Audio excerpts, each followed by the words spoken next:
Magandang umaga po, muli ang inyong lingkod, si Chef Roy. Kumusta po kayo lahat? Shout out po sa lahat ng makakapanood ng video kong ito. May babasahin po inyong lingkod sa umagang ito. Pakinggan po ninyo. Nababagay po sa panahon natin ngayon na nalapit na ang Pasko. Pakinggan po ninyo sa Lucas 1:57 po.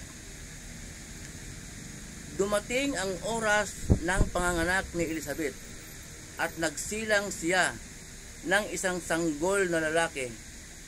Nang mabalitaan ng kanyang mga kapitbahay at mga kamag-anak na siya'y labis na pinagpala ng Panginoon, nakigalak sila sa kanya. Makalipas ang isang linggo, dumalo sila sa pagtutuli ng sanggol. Zacarias sana ang itatawag nila sa bata gaya ng pangalan ng kanyang ama. Ngunit sinabi ni Elizabeth, hindi, Juan ang ipapangalan sa kanya. Subalit wala naman kayong kamag-anak na may ganong pangalan, tugon nila. Sininyasan nila ang kanyang ama upang itanong kung ano ang ibig itawag sa sanggol. Humingi si Zacarias ng masusulatan at ganito ang kanyang isinulat, Juan ang pangalan niya. Namangha ang lahat. Noon din ay nakakapagsalita si Zacarias at siya ay nagpuri sa Diyos. Nabalot ang lahat ng naroon ng takot. Naging usap-usapan sa buong bulubunduki ng Judea ang mga bagay na iyon. Pinag-isipan ito ng mga nakabalita, ano pat naging tanong nilang lahat. Maging ano kaya ang batang ito, sapagkat nasa kanya ang kapangyarihan ng Diyos. Yun po. Ay patandaan po natin si Zacarias po ay ano po, pare. Sa ibang salin po ng Bible ay saserdote. Matagal po siyang humiling sa Diyos na magkaroon sila ng anak na Elizabeth. Kahit baog si Elizabeth at parang silang matanda, humihiling pa rin siya. Nung pagkaloob ng Diyos ay hindi pa siya naniniwala. Nagdalawang isip siyang maniwala. Imposible. Paano mangyari yun na magkaanak kami, matanda na kami. Kaya yung anghel po na nagbalita sa kanya, si Gabriel, nainis, sabi, ako'y si Gabriel. Nakatayo ako sa harap ng Diyos. Isinugo niya ako upang ihatid sa iyo ang magandang balita. Ngunit hindi ka naniniwala, mapipipi ka at hindi ka makakapagsalita hanggang sa maganap ang mga araw na ito. Ayun po, nung pinanganak si Juan, nung sinilang na si Juan, nakakapagsalita na si Zacarias. Sabi, Juan ang pangalan sa bata.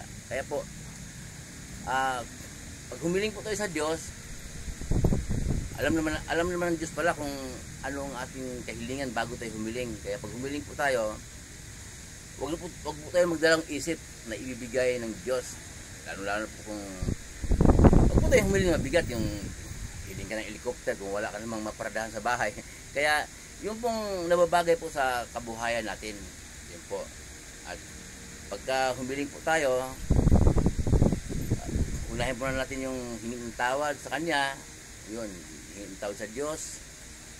Pagkatapos humiling tayo sa pamamagitan ng, sabi ni Jesus, humingi kayo sa pamamagitan ng aking pangalan at ibibigay ng Ama. Alam na ng Ama kung ano ang ating kailangan bago po tayo humiling. Kaya po si Zacarias, pinarusahan ng anghel, naging pipi siya. Buti nga gano'n lang parusa. Kaya po, pinagpala pa rin siya dahil kahit matanda na, silang dalawang mag-asawa, nagkaanak pa rin, nagkaloob pa rin ng Diyos. Kasi po, walang imposible po na hindi kayang gawin ng Diyos. Lahat po kayang gawin ng Diyos. Patunay naman po na ang Diyos ay makapangyarihan sa lahat. Walang imposible na hindi niya magagawa kapag ginusto niya. Pinagpala po si Juan Dahil doon pong pagsilang po niya, lumaki siya. Siya po ang nauna siya ng ating Panginoong Hesus. Nauna siya ng kunti na sinilang ng ating Panginoong Hesus. Nauna po siya ng kunti, nagturo din. Nauna din siyang kunti na nagturo. Siya po ang naghanda ng daraanan ng Panginoon. Nasa kanya pong, sa loob ng katawan ni Juan, nasa kanya po, nandoon po si propetang Elias. Ayan po ang pagsabi noon sa Old Testament.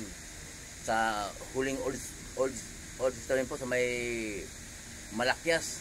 Ang sabi po doon, bago darating ang Panginoon, isusugo niya muli si Elias at ihanda ang daraanan. Ang titukoy pong si Elias, si Juan po.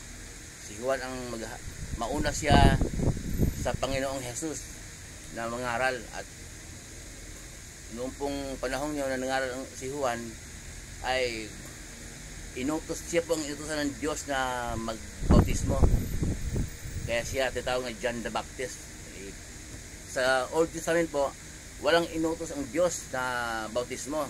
Ito po sa New Testament ay inutusan ng Diyos na magbautismo, at si Juan ang unang inutusan ng Diyos. Muli po ang lingkod, si Chef Roy. Mabuhay po kayo lahat. Sasamahan kayo ng Diyos kahit saan po kayo pupunta, sa mga trabaho pinasukan ninyo, kahit anumang negosyo, anumang pinagkikitaan sa buhay ninyo ayon sa kalooban ng Diyos.